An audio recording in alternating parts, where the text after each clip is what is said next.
Hello students, ये आपके लिए पहले एक छोटा सा टेस्ट है। मैं आपसे क्षमा प्रार्थी हूँ कि स्टूडेंट्स के पेपर होने के कारण मैं आपसे आगे नहीं बढ़ सकी। हमने व्यंजन किए थे। व्यंजन का ये टेस्ट है। पंजाबी में झ कैसे डलता है, गुरमुखी में म कैसे डलता है और यर लवड़, इनको गुरमुखी में लिखो, गुरमुखी में डालो। अब ये हमने जो किए हैं वो व्यंजन है। व्यंजन के अलावा गुरमुखी, शाहमुखी जो या कोई भी जो भाषा होती है उसमें स्वर भी होते हैं। व्यंजन उसको कहते हैं जैसे कि हमारी हवा जो है वो कंठ से लेकर नाक या होठों तक कहीं ना कहीं रुकती है। जहां हवा रुकती है उसको हम व्यंजन बोलते हैं। जहां हवा नहीं रुकती है उसको हम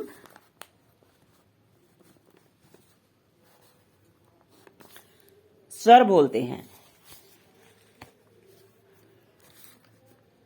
ये शायद क्लियर नहीं आ रहा है। आधा स, व और र।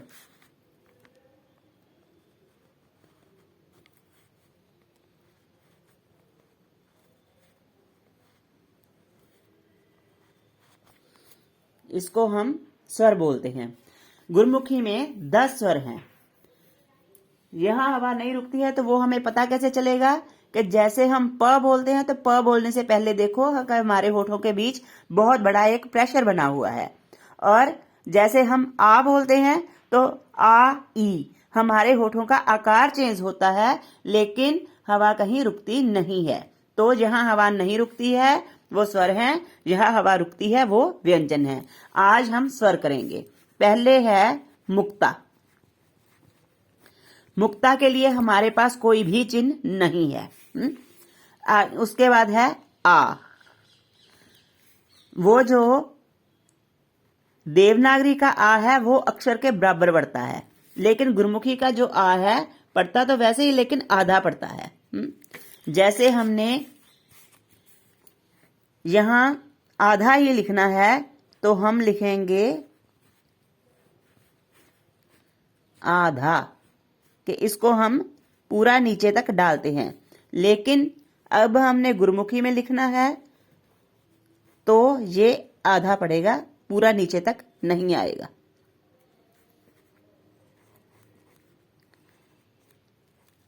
आधा। वैसे ही छोटी ई की मात्रा वो बिल्कुल एक जैसी ही है। बड़ी ई की मात्रा वो भी बिल्कुल एक जैसी ही है। उसके बाद है छोटे ऊ की मात्रा। ये जो है गुरमुखी में अक्षर के नीचे एक लाइन पड़ जाती है। जैसे हमने गुरु ही लिखना है तो हम ऐसे लिखते हैं ना, ये छोटे ऊ की मात्रा और ये वाली बड़े ऊ की मात्रा। अगर हमने गुरमुखी में लिखना है तो हम ये छोटे ऊ की मात्रा और ये बड़े ऊ की मात्रा।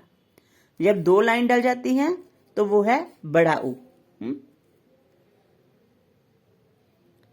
मैं बहुत बार डिलीट कर चुकी हूं लेकिन पता नहीं क्यों वीडियो साफ नहीं आ रही। छोटा ऊ, बड़ा ऊ, बड़ा ऊ।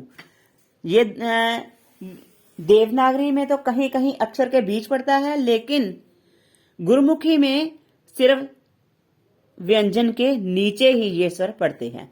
छोटा ऊ, बड़ा ऊ। जो छोटी की मात्रा है वो स्वर अक्षर से पहले पड़ती है और जो बड़ी ई की मात्रा है वो अक्षर के बाद पड़ती है। उसके बाद है ए की मात्रा, वो भी एक जैसी है। ए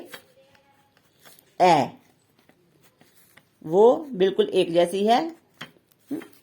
अब है ओ की मात्रा।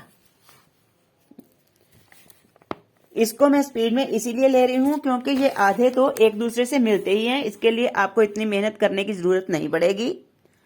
ओ की मात्रा ये है गुरमुखी में अक्षर के ऊपर पड़ती है।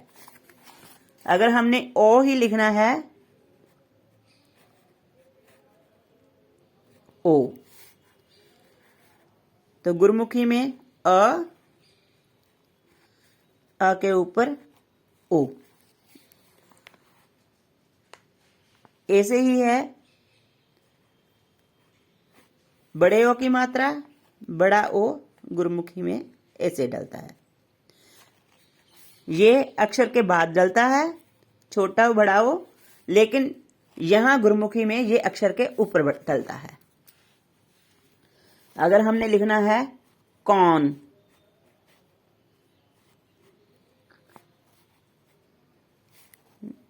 दोबारा डालती हूं बड़ा करके,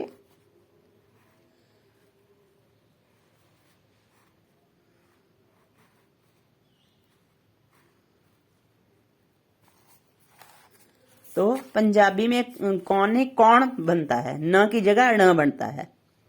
तो वो कैसे बनेगा,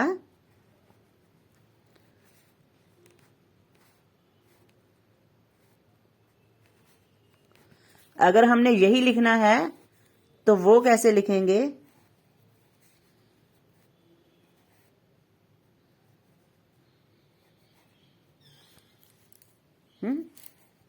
ठीक है।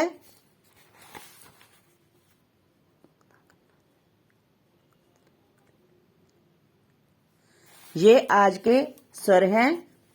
कल हम करेंगे स्वर वाहक।